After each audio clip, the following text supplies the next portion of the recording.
on that as well.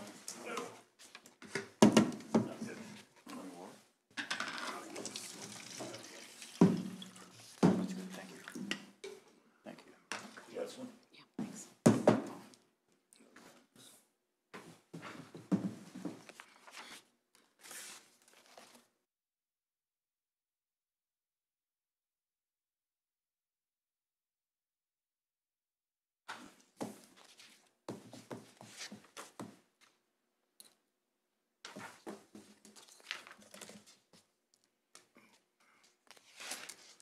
Ready to answer? Yes, sir. Yes. Good evening. Welcome to the March 27th regular City Commission meeting. I ask that you all turn off your cell phones or silence them, and remind you that we are live on TV on Channel 2, and we also replay it every night at 7 o'clock and also at midnight. Start off with the Pledge of Allegiance, followed by silent meditation. I pledge allegiance to the flag of the United States of America and to the republic for which it stands, one nation, under God, indivisible, with liberty and justice for all.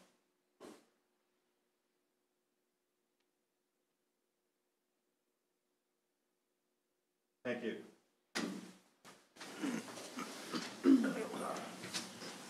Before we get started, we are started, but Commissioner Griswold has some special guests in the audience that he'd like to introduce. Thanks, Mr. Mayor. I wanted to acknowledge the presence of my daughter-in-law, Jill Griswold, from Springfield, Virginia, where she and her husband and 2 children are stationed at Fort Belvoir, Virginia. My son Brendan is a 2000 graduate of Leavenworth High School, West Point graduate, and he's serving at the U.S. Cyber Command. And he just told Jill before he came that he really wanted the kid to get a short civics lesson. So that's what this is all about, and I appreciate the mayor giving me 30 to 40 seconds. It's great to have you here. Marie and Jack. Marie's 5, Jack's 3, and my oldest grandchild, Lily, who lives in Lawrence and works at a child development center, and who we're very proud of. And she's a 2014 graduate of Leavenworth High School. So thank you, Mr. Mayor. Welcome. And you're expected to stay with both of us for the whole meeting? No. And they'll be well behaved the whole time. Take notes. Okay, we'll start off with some proclamations.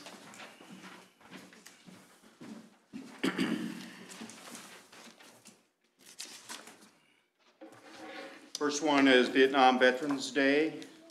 March, do we have someone here to represent Vietnam veterans? If not, we have a proclamation for them. Next item is National Library Week. Matt, proclamation for the library. Welcome, sir. Thank you. What a new one. Sorry. Whereas libraries are not just about what they have for people, but what they do for and with people. And whereas libraries have long served as trusted and treasured institutions, and library workers and librarians fuel efforts to better their communities, campuses, and schools. And whereas librarians are leaders in their institutions and organizations, in their communities, in the nation, and in the world. And whereas librarians continue to lead the way in leveling the playing field for all who seek information and access to technologies.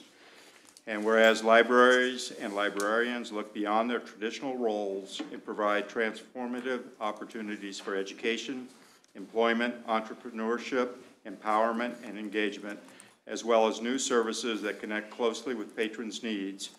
And whereas libraries, librarians, library workers, and supporters across America are celebrating National Library Week, now, therefore, I, Mark Preisinger, Mayor of the City of Leavenworth, hereby proclaim April 8th through 14th, 2018 as National Library Week. And Matt, this is for you, and you have the floor. Certainly, sir. Go ahead.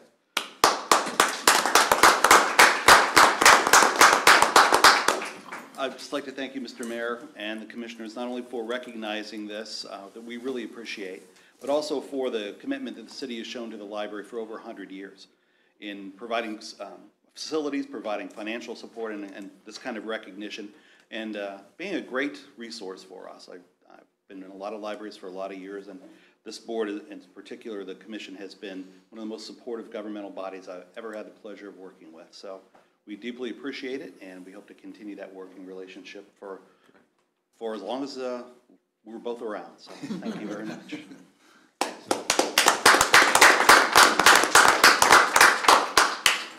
Next item is spring cleanup. We have Melissa Bauer, Public Information Officer, to receive this proclamation. Whereas the Leavenworth City Commission is committed to working toward making the city of Leavenworth the most attractive, livable, healthy, and vibrant community possible.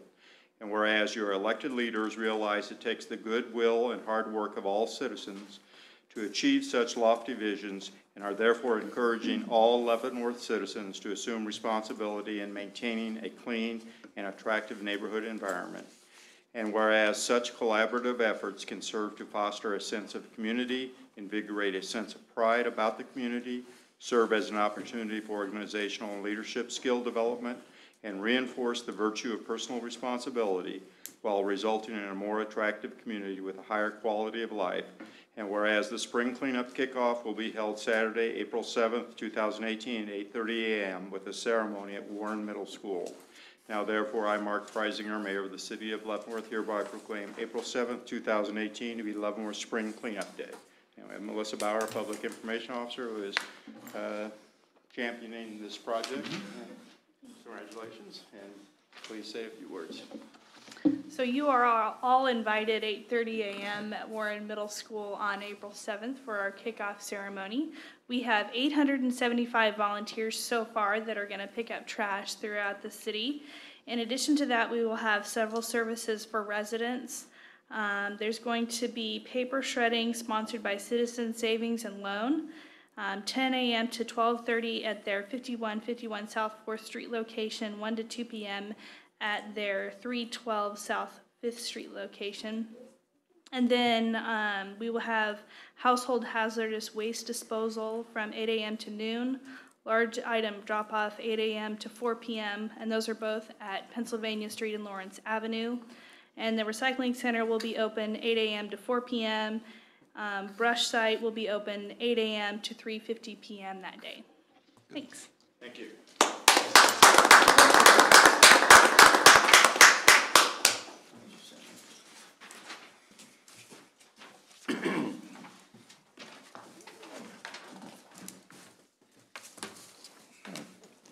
Okay, old business.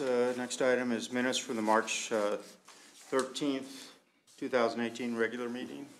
Any questions, comments, additions, deletions from the commission? No. No. If not, I'll take a motion. Mr. Mayor, I move that we accept the minutes from the March 13th regular meeting. Second. Motion and a second to accept the minutes from the March 13th meeting, regular meeting. Begin voting. Commissioner Griswold. Aye. Aye. Aye. Aye. Passes 5-0. Next item, new business citizens participation. This portion of the meeting is reserved for citizens who may care to address the commission or present petitions to the city clerk to speak about any item that is not on tonight's agenda. Anyone from the audience care to speak? Seeing none, we'll move on to general items. Next item is consider reduction in fees for 1813 Cleveland Terrace. Our city clerk, Carla Williamson, will handle this item. Mayor and Commissioner, on March 13th, the City Clerk's Office received a request from Mr. Benjamin Cassad to consider a request to reduce the special assessments on his property at 1813 Cleveland Avenue. Those assessments are on the 2013 tax statement for that property. Mr. Cassad purchased the property at the January 23rd, 2013 tax sale. And at the time, there were 2 liens that had been placed on the property for the nuisance abatements totaling $879.07. At the beginning of those tax sales, it's always announced to potential buyers that the city may have liens against the property that would be levied against the property for the following fall for the tax statement. I've got a breakdown there for you in your packet of the 3 mowings that were done on the property, showing the actual cost of the mowing, the administrative fees, and the totals. Also, there's information on there about when the liens were filed with the Register of Deeds against the property. We did go out last week and take a picture of the property so that the commission would have an idea of what that property looked like and where it was. In the past, when we've had these types of requests, the commission, and they've approved them, they've looked at the actual cost that was associated and that the city incurred, and then added an administrative fee on top of that. That's been kind of what the commission has done in the past. But again, it's totally up to the commission what they would like to do. So Mr. Cassad is here. If the commission has any questions for him. Please, Mr. Cassad, just identify yourself, and we'll probably have some questions. I know I have a couple. Yes, sir. Yes. Thank you. Thank you, Mr. Mayor. I want to thank the commission for taking this item up on the agenda, and Ms. Williamson for all she did to get it put on the agenda. I did write a brief letter, which I believe the commission has, but in essence, my proposal is that if the commission can reduce the special assessment, which I believe is around $879 approximately, somewhere in that range, to whatever the commission decides is appropriate, I will invest the difference of that into improving the property. I would say maybe over the next 36 months or so, in the next couple of years. There's a number of things that I think could be done to improve the property. One would be a survey. I know that there's a survey pin at the back of the property. I'd like to go ahead and get a formal survey done of the property. Another would be, there's a fairly large tree that fell over, I guess about a couple years ago maybe, that's kind of in the center of the property that will need to be removed at some point. And there's also an old abandoned well that's on the property that right now is covered with the steel plates. It's not a hazard or anything, but it eventually will have to be filled in. My long-term goal would be to improve the property and build a small residential house on the property, and that would expand the property tax base. So I think that it is in the city's interest ultimately to have that property improved. I can't 100% guarantee I'll be able to improve it, but it's certainly my goal and what I would like to do. Since I've had the lot, I have been keeping it mowed. All of those assessments were from before I had the lot, so since I've had it, I have been keeping it mowed, and it's cleaned up and mowed now, and I'm sure I'll keep it that way in the future. So I would just respectfully request that the commission consider reducing the fees or assessment as much as possible. Mr. Cassad, when you purchased the property, you were apprised of the tax liens, were you not? Yes, I was apprised that there might be one. I don't know that the exact amount was known at that time. And now it's over 5 years since you purchased it. That's true. We have reduced these special assessments in the past. Normally, it's someone that has bought the property and then didn't realize, oh my gosh, it's got $2,000 or whatever amount on it, but they come to us right away. Mm-hmm. This one almost smacks that. It's 5 years on, which means the sheriff's about to sell this on the steps if you don't pay your taxes, and now you're coming with open, please help me. Where Right. have you been for the last 5 years? Well, because you have been notified of this through your annual taxes. Yes. I had been hoping that I could get it reduced. I have paid quite a bit of the taxes in the interim time. I haven't necessarily paid the assessment, but I just paid about $600 in taxes last October, I believe it was. But I should have brought it earlier to the commission's attention, and I apologize for that, but it was partly I didn't know exactly how to go about doing it, and partly I was busy, just not getting around to doing it, but it's certainly something I should have done sooner. I understand that. Other commissioners, questions? Just the same concern in terms of the time, because it's 5 years. I mean, that's my big concern, and What was your purpose for buying the property in the first place?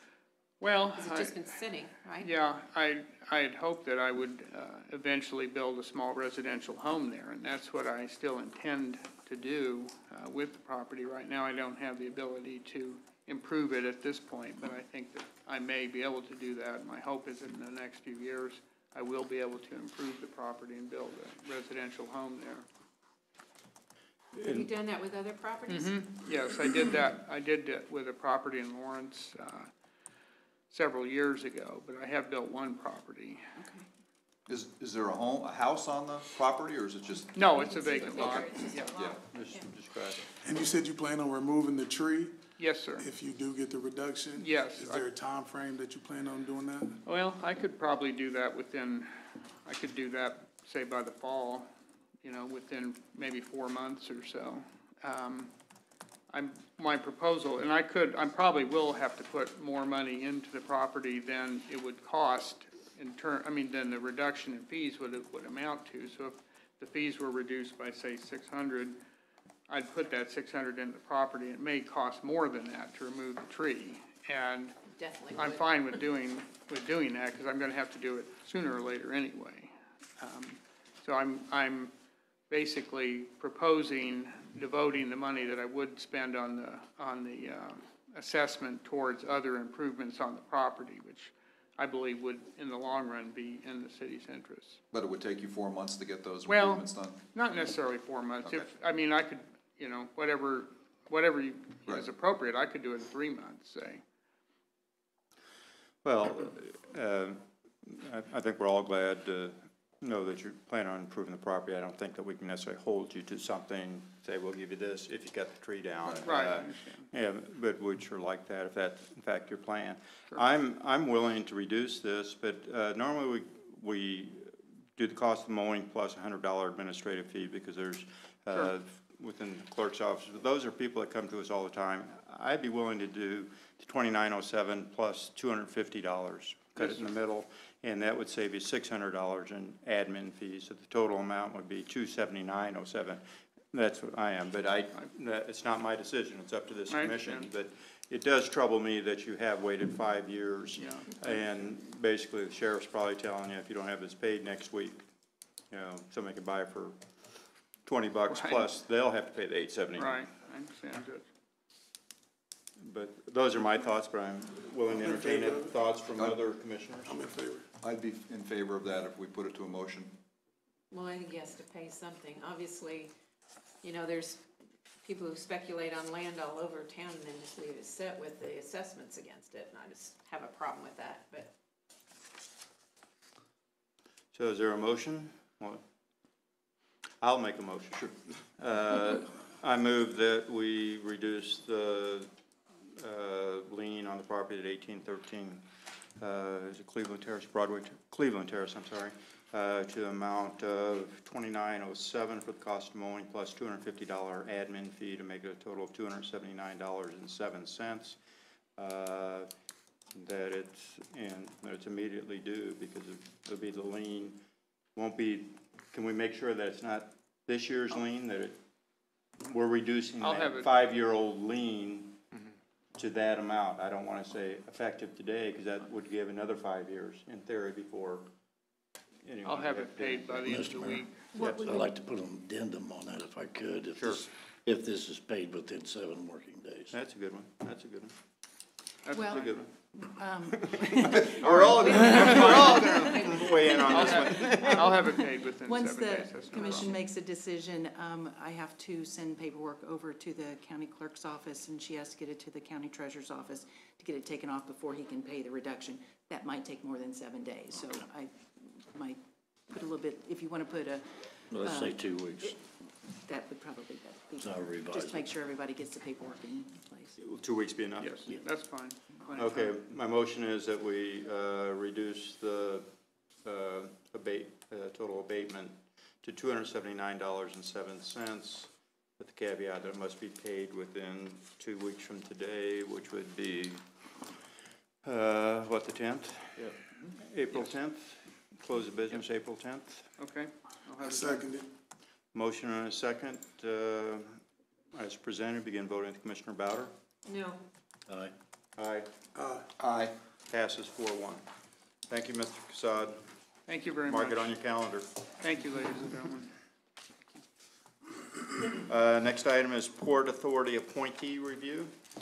Mr. Mayor and Commission, at the February 27, 2018 City Commission study session, the City Commission tabled the discussion on the confirmation vote for Vernon Fields to the Leavenworth County Port Authority Board. The Leavenworth County Board of County Commissioners nominated Mr. Fields along with Robert Patswald on February 6, 2018. The commission indicated at the February 27th meeting that they would like to speak with Mr. Fields about how his role on the City Council in Basel and his run for U.S. Congress might affect his ability to serve as a representative for the entire county on the Leavenworth County Port Authority Board. I contacted Mr. Fields and he graciously agreed to come meet with the commission, and he is here in the audience tonight. Okay, thank you. Mr. Fields, why don't you come on up, grab one of these chairs here. You don't have to be at the podium.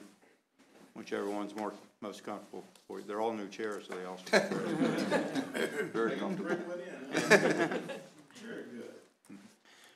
Mr. Fields, I want to thank you for being here.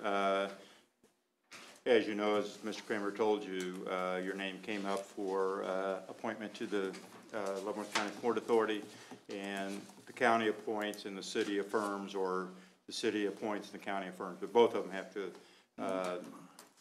be in lockstep on it. When your name came up, I think I was the only one on the commission that knew you, and so the feeling was, let's talk with Mr. Fields, because there were some thoughts of potential conflicts of interest that maybe you can talk us through.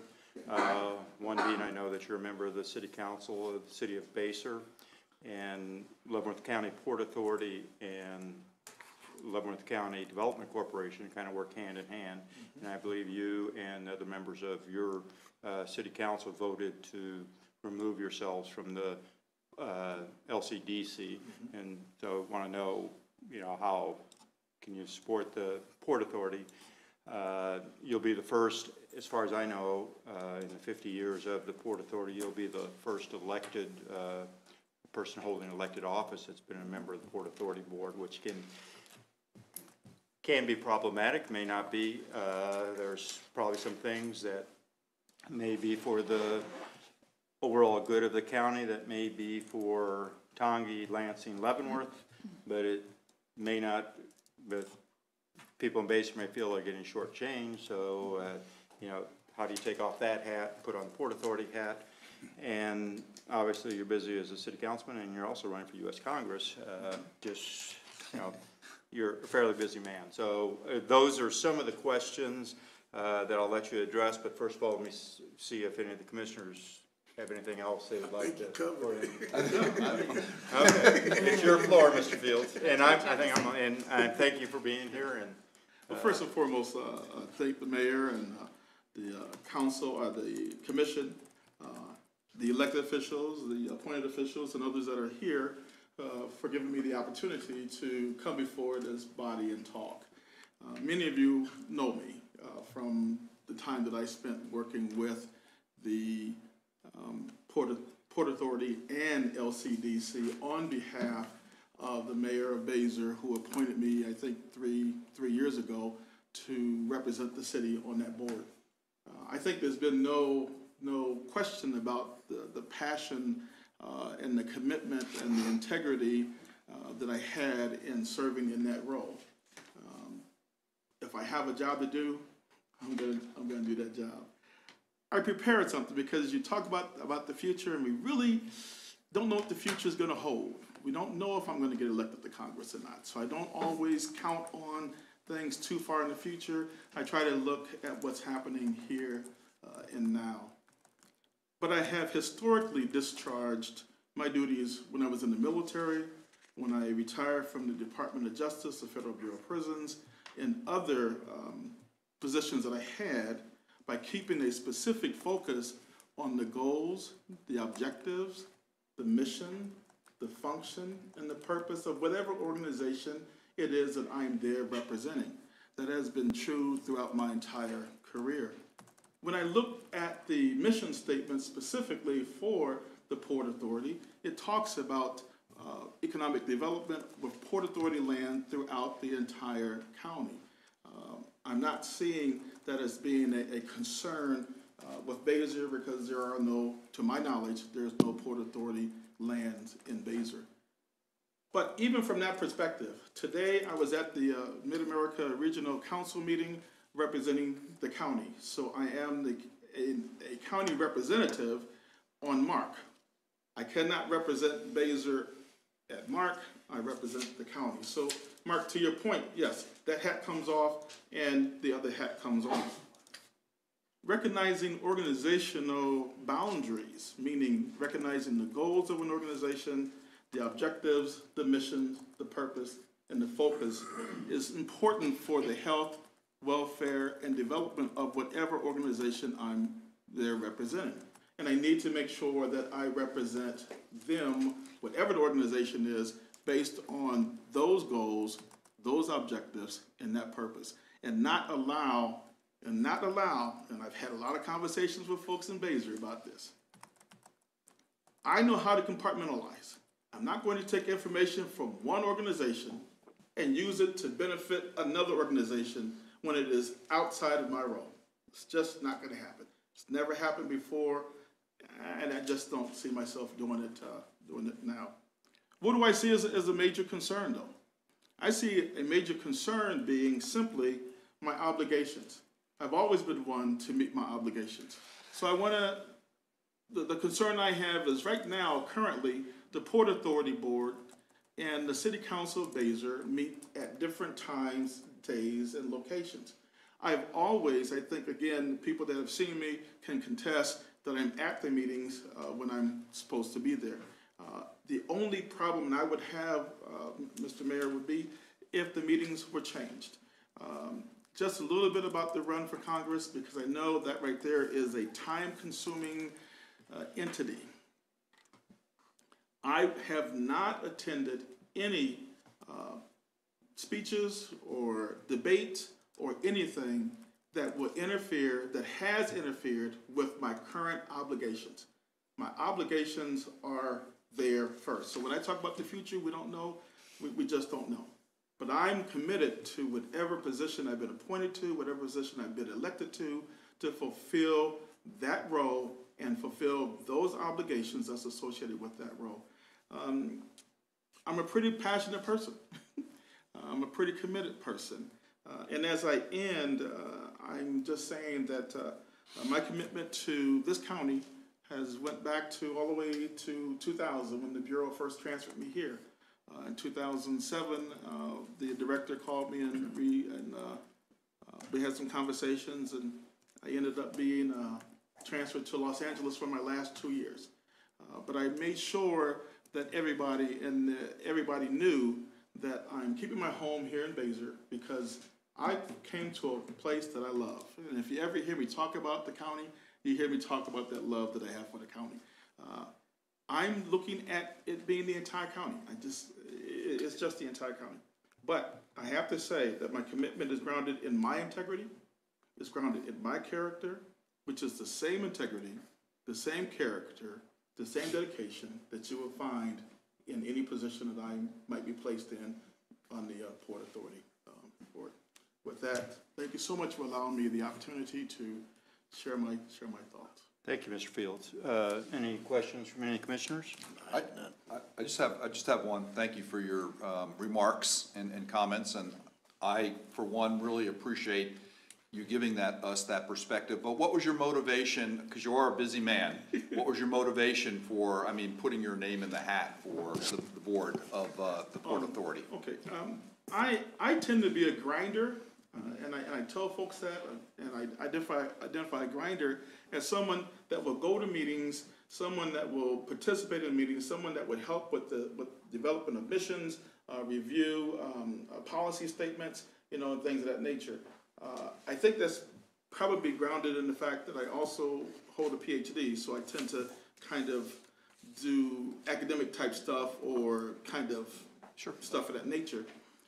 But I was at home and I got a call from several people that said, well, we need to have someone look at being a representative on the board from the southern part of the county. And Mike, I'm gonna tell you, the first thing in my head was, wow, can I do it? Can I do it? You know, because of all the things that's going on. So I tend to be a praying person also. It's just who I am. Thought about it and said, you know, okay, I will make this commitment to do this. But then that's when I had to have those hard conversations with folks that says the Port Authority business is Port Authority business, the City Council business of Basel is City Council business of Basel.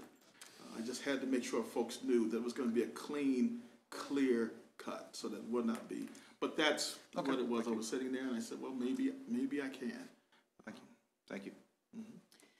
I guess that's my only concern was that, and I know you because I've seen you at the meetings and we've discussed a lot of things in regard to the county and the Port Authority.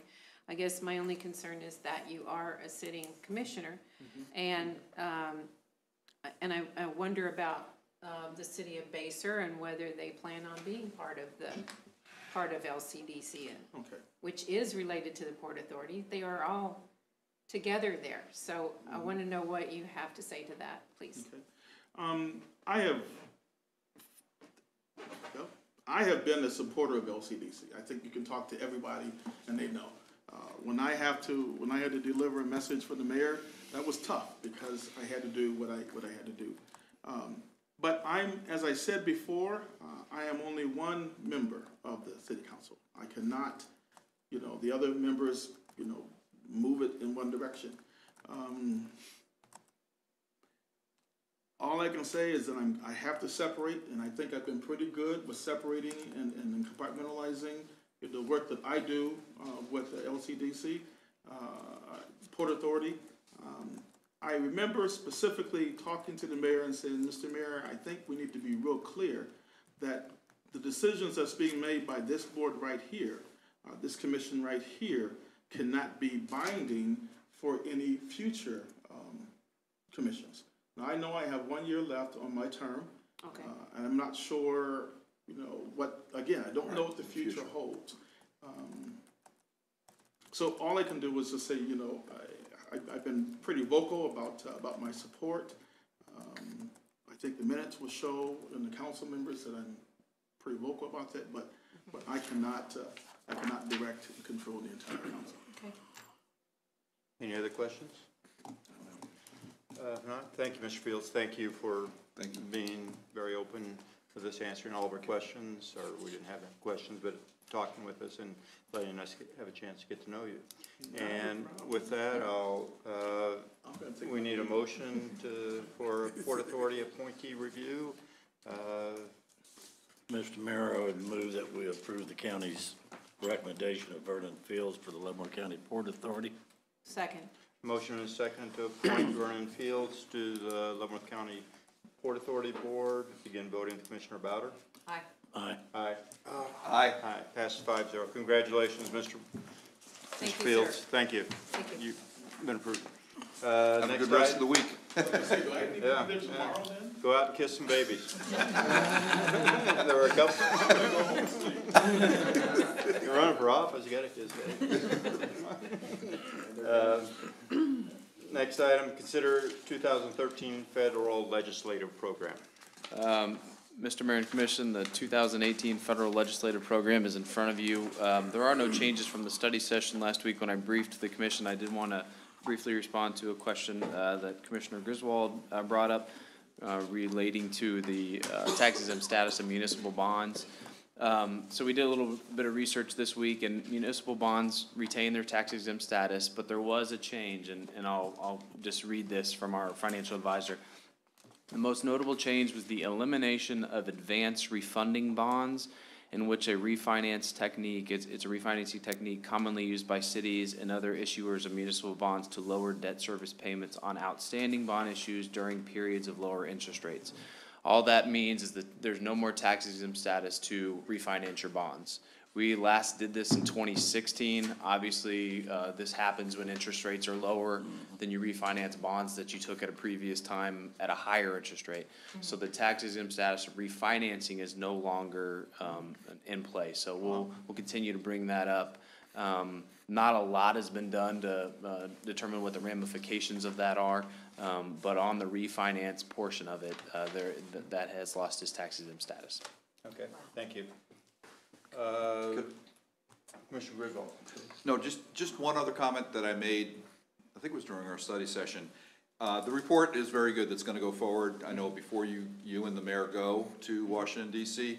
But I do think in that, where we talk about the penitentiary, the new medium security facility, I really think a couple of sentences on why the United States Bureau of Prisons wants this new facility would be important from the standpoint of, I wasn't even aware that it was for a medical purpose, and I think that's important because it's not just another prison, it's not just a new prison to replace the great prison that we have, on Metropolitan. So I would just recommend that there be a few sentences, if you could, into that part of the.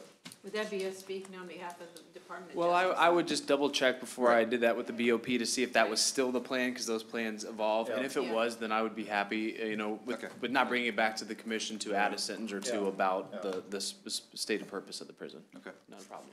Cause you're gonna meet with the Department, the BOP Yes. anyway, so. Yes. But after we meet with. After we meet, yeah. Usually we meet. So I'll check with You could them. informally I'll discuss just call that. them and see if there's been any mission change on, that new facility, and if there has, then I'll include that. And one thing that I don't know that's stated here clearly is there was an environmental impact study that was conducted by the EPA or whoever, the government agency that did that, cleared all that land, which is east of the prison to the fort gate, all that's, and all the way back to where it butts up against the fort, came out clean. That EIS is trashed on January. Yeah, and that date is in here. It is in here. January 31st, 2020. Yeah, in less than 2 years from now, if they haven't broken ground, that thing's thrown away and something else has to be done, so a complete waste of money, so, we'll see. Okay? Thank you. Any other questions or comments? Need a motion to approve the federal legislative program? I move that we approve the federal legislative program as presented at tonight's meeting. Second. Motion and second to approve the federal legislative program as presented. Begin voting. Commissioner Griswold? Aye. Aye. Aye. Aye. Passes 5-0. Thank you. Next item, resolution B 2191 for the Riverfront Community Center Stone Restoration Temporary Notes. Mr. Mayor and Commission, this is the start of the funding mechanism for the Community Center Phase 4 Stone Replacement Project. This resolution authorizes the city to issue bonds to the maximum principal amount of $1.5 million for the cost of the project. And the details of that are included below. So the resolution is before you tonight. If you have any questions, please, we have the Public Works Director and City Clerk here. Any questions? Is this going to be the last stone restoration, or is there one more after this? This is the final phase. This is the final one. They said they start, Okay, go ahead. they said they started at this end of this year? They start the project? Mike, Oh, go ahead. Ask for Mr. McDonald. The expectation is that the design contract will produce plans and specifications that will be bid out, tentatively awarded in September, possibly October, so that they can place orders for stone and hopefully get the stone cut and delivered so they can start to shape it. So that would be this year bidding for the project. And next year will probably be the work. Yes, sir. And keep in mind, to new commissioners, the stone that we get, it's not just stone that we can dig out of here. It's from a quarry in southwestern Ohio or southeastern Ohio. Where is it? Somewhere. Somewhere in Ohio. But it's in Ohio, but it meets the specs because it's on the historical register, et cetera. So it's not, we can't just go Yeah, it's down not to. a local product. It's not a local product. I just had a question for the city manager in terms of, and it's just for my education, but, because the resolution talks about funding the project from the proceeds of its temporary notes and/or general obligation bonds. And then a little further down, it just talks about the proceeds of general obligation bonds. So I was just wondering about the relationship between temporary notes and general obligation bonds. Good question. On this project, we do not expect to issue general obligation bonds. You can do temporary notes for up to 4 years before you'd have to convert them into general obligation bonds.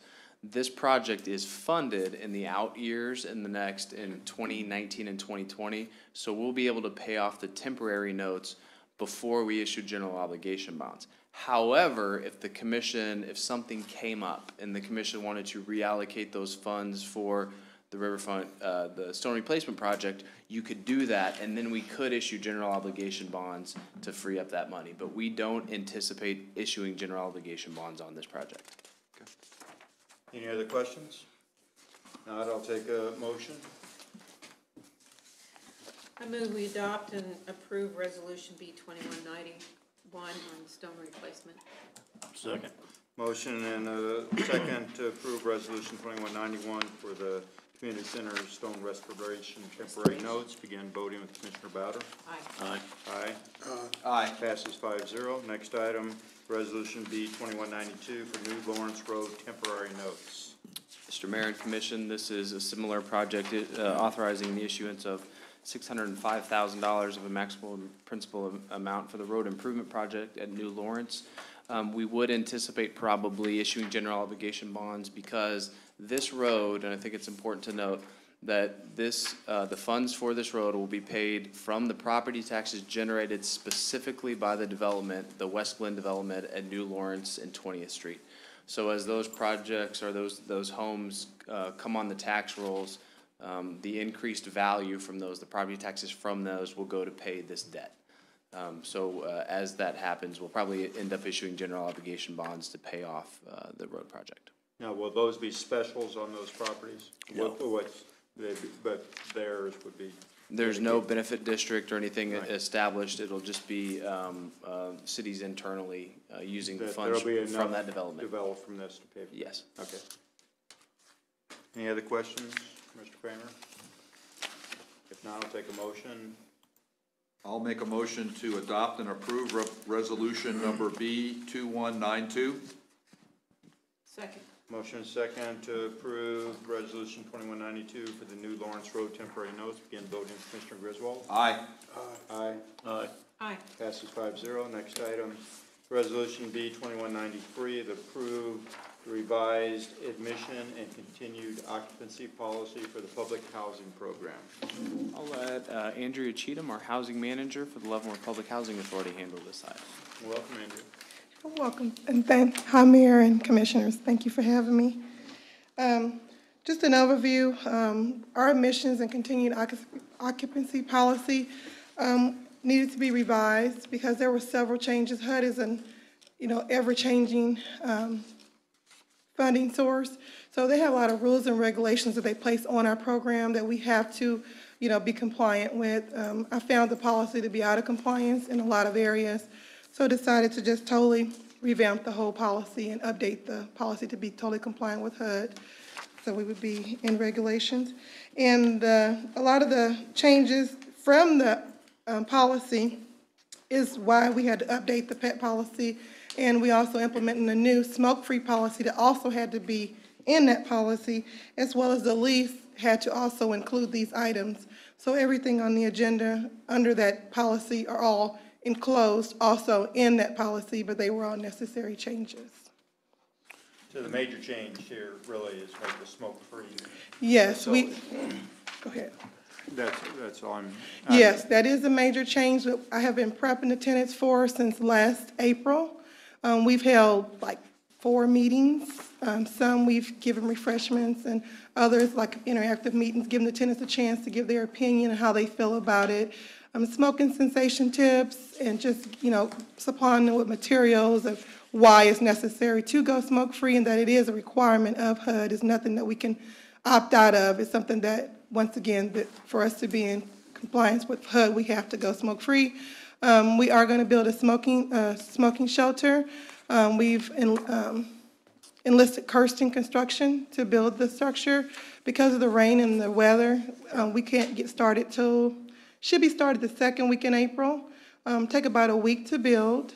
But we also are, we have some picnic benches that I'm purchasing to put out for them so they can smoke. But HUD wanted the whole block to be smoke-free, but they left it up to us. So with having elderly and disabled tenants, they're not able to really leave their residencies and go too far. Other than supplying them with smoking cessation tips, and quit smoking ideas and stuff, we also decided to go ahead and do the 25 feet from the building rule instead, to give them an option to still enjoy their home and be able to Have a smoke. be on the property, yeah. So in the requirement, HUD's saying if you don't do it, no funding. Right, So, I mean, so in theory, there's an option, but then the option is not to have a Right. facility, okay? Any questions or comments from the I just commission? have a question in terms, the shelter's obviously gonna be, you know, more than, or 25 feet, like 1 inch, I mean, it's gonna meet the criteria of being away from the building by 25 feet where you put the shelter? yes, it's gonna be, if you pull up the pillars two in the front, it's gonna be right to the right. Okay. Right off the sidewalk, and it'll be a ramp, leading to where handicapped and disabled can get in. And also, I'm in the process of having a security company come, it's gonna be monitored with security cameras. And then also we have, electricity company that has come out, electrician, and we have lights right now around the perimeter of planters too, the perimeter. Okay. And they come on with the nighttime and they come off with the morning, so there'll be lights in there for security as well to keep everybody safe. You envision it to be something like, you ever looked at the bus stops over at the airport in the parking lot?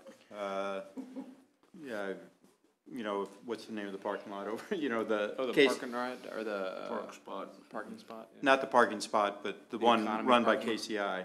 And they're like bus stops, and in the winter, they have a heated light in there. But a bus stop type enclosure. Right. If people see it, it looks something like a bus stop, is that No. correct? No? Ours is gonna look more like, A smoking room? No, okay. I really have a decorating sense, so I would not let a bus stop go on the property. That was not happening. So, and part of my specs for the shelter, it actually had to look nice. Okay. So it's gonna look more like a park feature where it'll have a wooden wall against the north wind to protect them from the wind. We talked about doing some bus stops, kind of like more, Yeah. bigger versions. But I could just see that being an issue with safety, having enclosed walls and things like that. And so when you build that, we have to think about the safety in the area that we're in. So, no, it's gonna be wood, it's gonna have wood, it's gonna look more like one of your structures in the parks and blend in more with the property and just look recreational instead of just for Kind of smoking. like what you have out at is it Hillcrest out there and over by the old Leavenworth Plaza, that one back there, I haven't been by there to look at that one. It's gonna have a little wooden bench in there, and we'll put a couple of items in there for them too, that where the wheelchairs and stuff can still get around in there, and the disabled people can still function in the room, in the area that we are providing.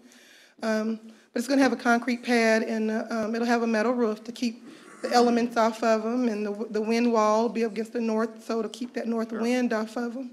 Okay, good. Well, thank you. There's no vaporizer smoking neither, right?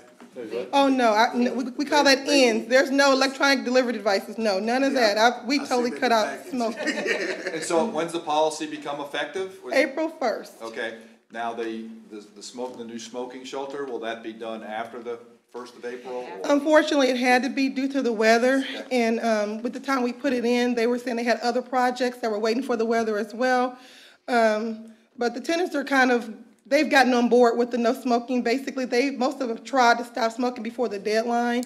We're gonna have a big kickoff lunch on Friday for them, and, pep rally, hey, we're going no smoking, and we'll see how that goes, but. And I know it's gonna be tough for a lot of the residents, but you do have some penalties, and, right, like I think the third time maybe in terms of violation of the policy. Yes, but, HUD is really pushing us to be kind of lenient with them in the beginning, especially, Sure, something that is a life-changing event Right. for them. A lot of them are used to smoking in their apartments, and even as I've been leasing here in the last couple of months, I tell people, hey, if you're coming in, we're gonna be going smoke-free. It's something you think you can do in your apartment, Right. yeah, so. But eventually, I mean, there are, kind of laid it out in our read-ahead packet, I mean, there will be some penalties, and I know you gotta kind of phase it in, but eventually, I mean, they'll know when they sign their lease what the penalties are, right? Oh, yes, and we also, I put out lease addendums in January with all the rules and letting them know, what they can and can't do and what the penalties will be for them smoking in their apartments. Down the line, we are going to do what we call a paint project, where we have a lot of apartments that are nicotine infested, as you can imagine. So we're gonna do a painting project down the line where we will paint the apartments that the walls are stained nicotine, and so we'll give them a fresh start in their apartments too, so. That's good. Thank you. Thank you. I do a lot of patient visits at the different locations, and I know the Hillcrest, it has these booths out there. I don't know if it's specifically for smoking, I don't think so, but they use it for that a lot, and it's pretty nice. They're not a booth, they have one wall and then seating and an overhang, so it kind of makes it, and they don't look bad, they look fine. I just had a question about the pet policy. Has that changed a lot? I mean, the rules are I read through this before, and the rules are quite extensive, but has this changed a lot? The main changes in the pet policy is we used to allow them to pay $50 down or $25 down, then they paid $10 a month. But what I found with that is they're paying on it forever because that was just taking too long. So we raised the price of that to $25 a month, which is doable. And the other thing is we had to change is we used to say cats had to be declawed, but HUD said they cannot, you can't require that them to be declawed anymore. Other than that, we took away the rodents because we had a couple of issues where the rodents get free, and then that is a big problem. But those are the only two big changes to the policy. The rest of it, the tenants have pretty much been abiding by and used to for the whole time they've been there. Well, and only fish can be left unattended for What about, 4 hours. I mean, rodents are rodents, what about reptiles? I mean, do we need, But that's discussed is that discussed in there too? Well, we don't want a reptile to get loose in the building either. No, no. Yeah. Right, so they're not authorized either, right? No, Okay. no. A turtle in your aquarium. Turtle's one thing. Yeah, but it's a reptile. I'll think of one of those big gators. Start getting legalistic, yeah. Okay. Okay, any other questions? Ms. Cheatham? If not, I'll take a motion. I move that we adopt the attached resolution that was just reviewed, 2193. 2193, amending the emissions and continued occupancy policy, pet policy, dwelling lease, and adding a smoke-free policy for the public housing program. And that resolution is 2193. Second. Motion and a second to approve resolution B 2193 is presented. Begin voting with Commissioner Bowder. Aye. Aye. Aye. Aye. Passes 5-0. Thank you. Next item, consider renewal of fire inspection interlocal agreement. Chief Gary Birch here tonight. Welcome, Chief. Thank you. Mr. Mayor, Commissioners, tonight before you is just, it's, a lot of times we refer to these to mutual aid agreements. This here is pertaining specifically to investigations of fires or explosions. And the fire marshals in the area have arson task force, and they belong to associations and stuff. And back in '93, they established a interlocal Eastern Kansas County interlocal agreement, so that if something of significance or major, because most departments don't have a lot of fire investigators and stuff, that you could assist, much like a mutual aid. You know, if it wasn't going to harm your community, you know, and you could spare somebody to go, you'd send them to go help somebody, and it would reciprocate back. There's no cost or any liability with this agreement as far as sharing that. This was done in '93, so there's just time to update it. But basically, the only change when they did this in '93, it consisted of 3 counties: Leavenworth, Wyandotte, and Johnson. And Miami County participates, and they wanted to be a part of this also. Miami is also one of the counties that's in the Mid-America Regional Council on the Kansas side, so they wanted to be a part of this too. So basically, the only change from the '93 agreement to now is just adding Miami County to this agreement. Chief, just out of curiosity, when's the last time that your department has done a mutual aid with either Wyandotte, Johnson, or Miami? Probably never Miami County, but Wyandotte or Johnson. Well, with this specifically, talking to one of my battalion chiefs this evening, and you probably recall this on the news, this happened probably in we didn't know the exact timing, but we'll say 97, 98. There was a lady who actually she caught her house on fire it was a doctor, I believe. She set her house on fire with some children and her husband, and there was some fatalities involved. Actually, the fire marshal at that time here was Chief Florence, and he actually went out there and assisted the state fire marshal and assisted them with that. In fact, through his efforts, he was actually given an award. Wow. So the late 90s is when they actually had done that last. If you ever watched the TV show, the documentary Forensic Files? I They have. actually Yeah, have that was that on there. Yeah, I remember that case, doctor. Okay, any other questions for the chief? The only question I have is, what, do we have another, agreement with the county? Because the county has, don't they have, we don't protect the county, do we, as far as fire? No, sir, we have mutual aid agreements with the, you know, like District One, which is over in Lansing, Tonganoxie. Is that covered here, or is that No, something sir, else? Okay. this strictly pertains to Those- investigations. Okay. And they used to call this, before 93, they actually called this the arson task force. But Okay. the word arson I got was it. taken out because they didn't want to get somebody perception going into the investigation. So that's why that word was removed. So it's focused on the investigation? Yes, sir. aspects. Okay, I got it. Any other questions for the chief? Not, I'll take a motion. I move that we recommend staff to renew this interlocal agreement with the Eastern Kansas Multi-County Task Force. Second. Motion and second to renew the fire investigation interlocal agreement as presented. Begin voting with Commissioner Bowder. Aye. Aye. Aye. Aye. Passes 5-0. Thanks, chief. Thank you. Next item is supplemental agreement 2 with KDOT for FFE funds. Mr. Mayor and Commission, I'll start on this, and then Mike McDonald's here for technical questions. Tonight, there's a contract before you with the Kansas Department of Transportation for the Federal Funds Exchange Program for fiscal year 2018.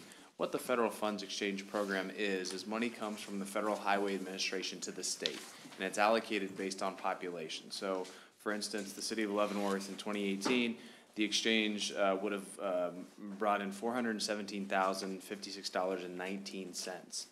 You can access all of that, but if you do that, then you have to abide by some rules. KDOT guidelines on projects, federal wage guidelines, and a lot more red tape. The other option that you can do is you can allow KDOT to essentially keep a 25% admin fee. They'll turn the rest over to you, and you have nearly complete freedom on transportation projects to use these funds. Mike could probably talk about what percentage of communities elect just to have the money locally, but I think it's pretty high. Dealing with those KDOT and federal hurdles sometimes creates a lot more work than it's worth. So that's our recommendation tonight, that you allow us to contact with KDOT to go with the 75% of those funds to be brought into the city. We did include a couple projects where we've used that, where we used these funds before. And then Mike can answer any questions you have on FFE funds and what we do with them and the exchange rate as it is. Any questions for Mr. McDonald? It really, I mean, by approving this, we get more flexibility in terms of how we use the dollars? I mean, is that? Vastly improves the flexibility on the use of the funds. Okay. They changed the exchange rate a year or two ago from 90% to 75%. But staff opinion is that still the flexibility is worth Give it that 25% or additional 15%, right? Yes, sir. Okay. So if you wouldn't do the exchange, take it 100%, then you're subject like Davis-Bacon Act on wages and different things like that. Yes, sir. And then there's some things that you can't use the funds for that the city has used them for in the past, as land acquisition or design costs and small amounts to offset something on a project that was unexpected. It definitely makes sense to me. 25% admin fee seems like highway robbery. Hey, the state was in need, right? How can I get a piece of that action? If I may, the state has done lots of interesting things with highway funds, and in essence, these are not federal funds less 25%. They were actually essentially converted to state gas tax funds. That's what they call the exchange part. So these aren't federal funds that we're getting. They're actually state internal funds from, I believe, the gas tax, essentially. Okay. Any other questions from Mr. McDonald? If not, I'll take a motion. I move that, I move to approve the supplemental agreement with KDOT for the Federal Funds Exchange Program for 2018. I second it. Motion and second to approve the supplemental agreement with KDOT for the FFE funds as presented. Begin voting. Commissioner Bowder? Aye. Aye. Aye. Aye. 5-0. Thank you. Thank you, Mr. McDonald. Next item, purchase IT storage capacity. Again, Mr. Mayor and Commission, I'll start on this item, and I have the police chief here as well as Amy Peters and Carol Charity from our IT staff. The city of Leavenworth was an early adopter of agency-wide body camera use, starting initial rollout in January of 2016 and moving to full use, meeting all officers in May of that year. As such, it has admittedly been a learning experience for us and many other, if not all, jurisdictions that have gone to body cameras along the way, with no area of operation more unsure than the uploading, storage, and saving of body camera footage. The city currently operates a system with a capacity of about 61 terabytes, and anybody who knows anything about data realizes that's an enormous amount of data. However, staff has developed a plan starting in 2019 to double that capacity over a 3-year period. We'll essentially buy the 60 terabytes and do a lease purchase over 3 years. That is still the plan. However, in analyzing data trends, which we were able to start getting a better handle on now, as far as the amount we're capturing, a new retention policy was put in place, so for the first time, video is actually falling off as it's been captured for more than a year. Some policies we put in place, but the trends that we're seeing is that we may run out by the end of 2018, and if we don't run out, we're going to get to a point where there's so little available storage that the system will run incredibly slow. So as a bridge to the 3-year plan to double our capacity of body camera video storage, we have before you tonight a contract for the purchase of additional storage from ISG Technology in the amount not to exceed $51,489.67 for the purchase of 21 terabytes. And Carol or Amy can explain what 15 usable means. So you buy 21, but only 15 is usable. 6 of that is required to administer the storage and the programming. So again, I have the experts here. If you'd like to talk to the chief about capturing body worn camera footage, or the IT staff about the technical difficulties, they are here, but that would be the recommendation tonight.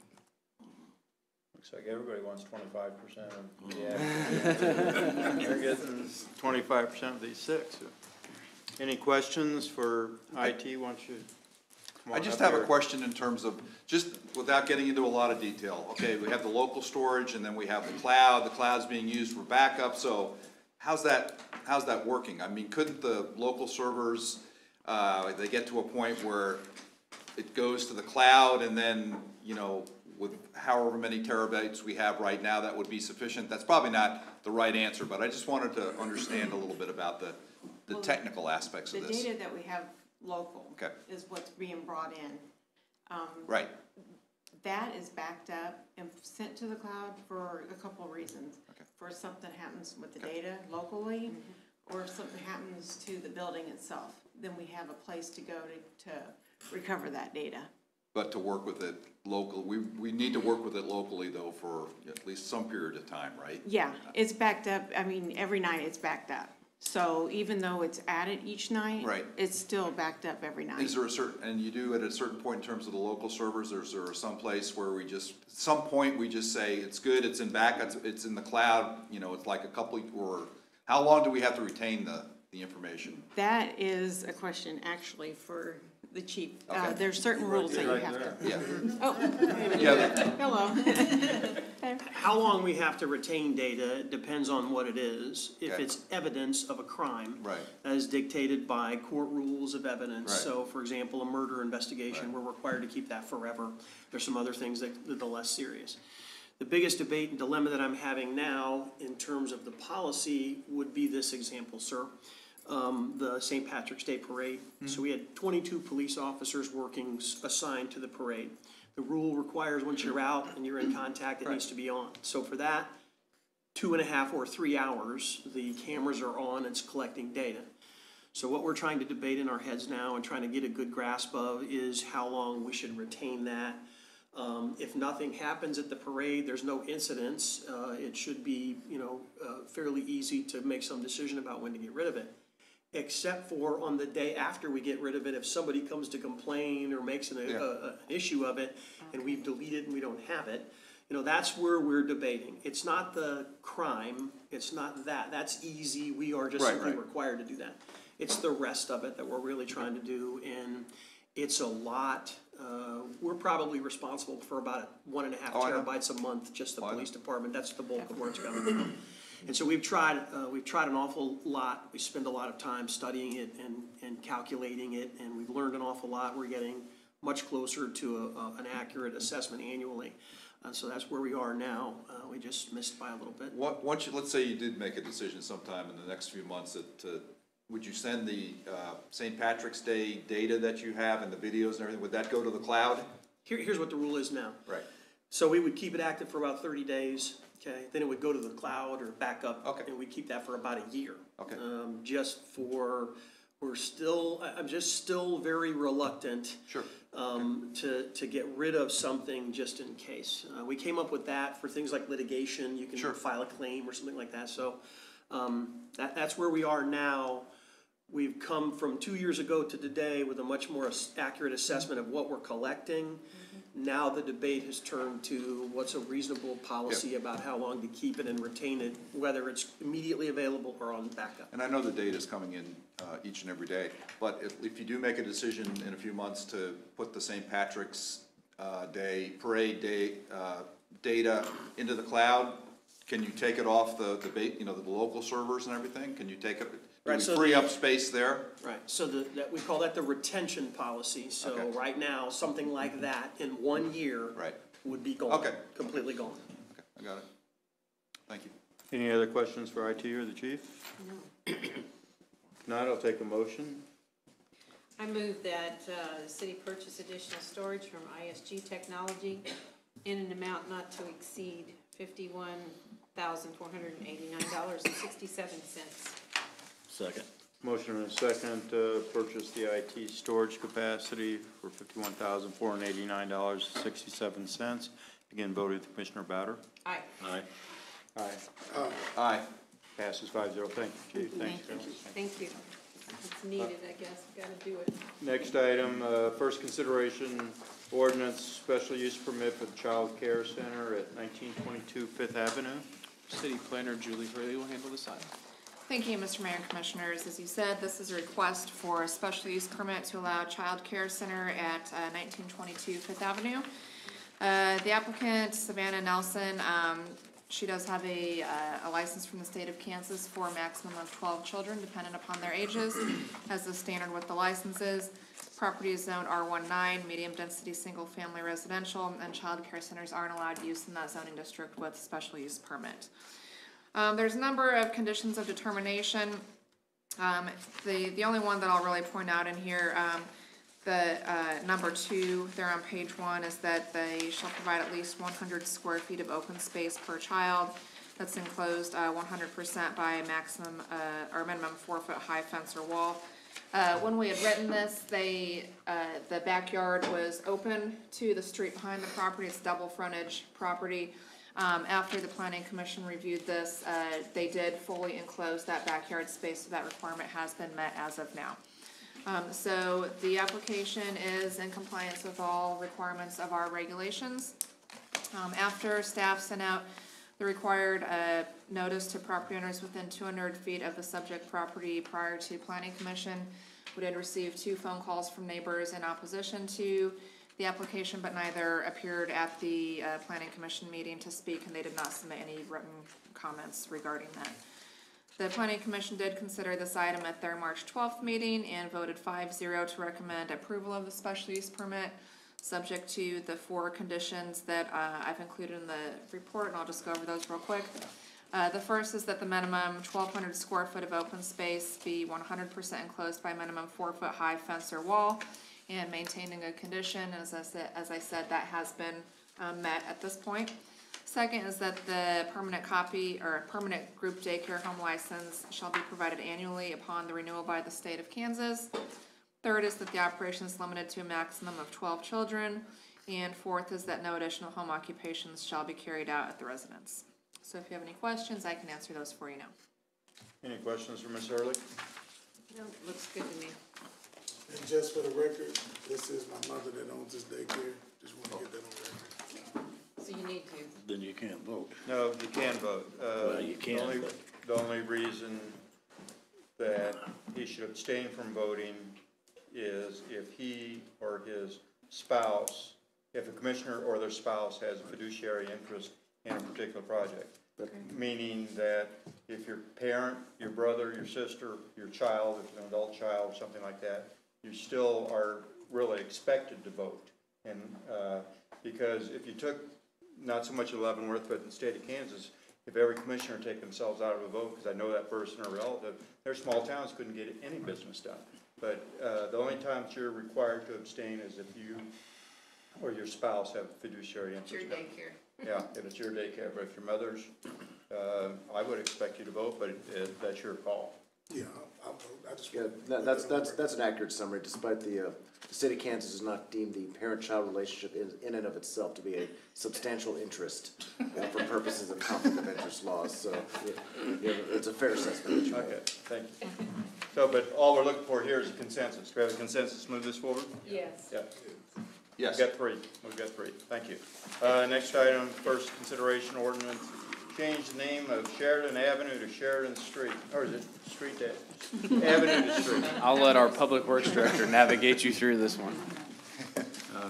Thank you, sir. Mr. Mayor and Commissioners, this is seemingly a simple topic and seemingly why are we here topic. However, addresses are important, and there have been some recent tragic events where addresses have resulted in very bad outcomes for people that relied on address information. So the city of Leavenworth works with Leavenworth County to ensure that all of our addresses are as correct as possible. And if the history of Leavenworth addresses and Leavenworth streets, we're still finding odds and ends of things that need cleaned up, even though we fixed a lot of this way back in the late 80s. It came to our attention that all of the plats and all of the official documents show that Sheridan, they call it street or avenue, is officially created as an avenue. So Sheridan Avenue and all its little instances, there's a map in here, I think I got most of them circled. I may have missed Sheridan Court, but that is all platted as Sheridan Avenue and have been known since at least the 1990s as Sheridan Street. We don't know why. The residents on there, to the best of our knowledge, have identified themselves as living on Sheridan Street. And in order to set the record straight so that it's correct in the county's records and the city's records, the staff basically recommends that we officially change the name Sheridan Avenue to Sheridan Street, change, I think, one street name signed somewhere, and we should be good to go. I don't think anyone that we're aware of is going to be required to do an address change for their mailing. What does it look like on Google Maps? I didn't check. The street just south of the tennis courts at the high school, that's Sheridan Street, isn't it? Is that Sheridan? There's a Sherman. Is that Sherman? That's Sherman, okay, okay, disregard. Disregard. Any questions for Mr. McDonald? Sounds like a housekeeping thing. Do we have a consensus to move this forward? Yes. Yes. That's three, okay, moving it forward. Thank you, Mr. McDonald. Next item, consent agenda. Yes, the only thing I will say is that the financial claims report for this particular period was the shortest one that I reviewed, 1 and 1/2 pages. It wasn't anything that I needed to bring to the attention of the commission and the citizens, so I will move that we approve claims for March 10th, 2018 through March 23rd, 2018 in the amount of $366,430.13. Net amount for pay number 6 effective March 16th, 2018 in the amount of $323,382.45. And this includes police and fire pension of $11,572.36. Motion and second to approve the consent agenda as presented. Begin voting with Mr. Griswold. Aye. Aye. Aye. Aye. Passes 5-0. Discussion among commissioners. Commissioner Bowder. I've got some reports you guys might want to take with you. The It's a 2017 summary of the Kansas City Area Transit Authority. I think a good thing about being the county's appointee on that is, as we look at transportation in our community, we can see what others are doing, and so I have a few copies of these reports if you want them when we leave. Okay. Commissioner Griswold? No, the only thing, the last 2 days I've attended this National Main Street Conference that they've been having down in Kansas City. Very impressive conferences. I've attended a lot of conferences over the years, and I would say this is the most professional. And I've attended a number of classes today focused on entrepreneurs and some strategies for, you know, supporting and enticing entrepreneurs to settle in the city and build and grow the economy. So I think there'll be some things I could share next Wednesday when we have our strategic goal setting session. But it has been a very, very good 2 days. And I can't go all day tomorrow, but I'll probably go in the morning.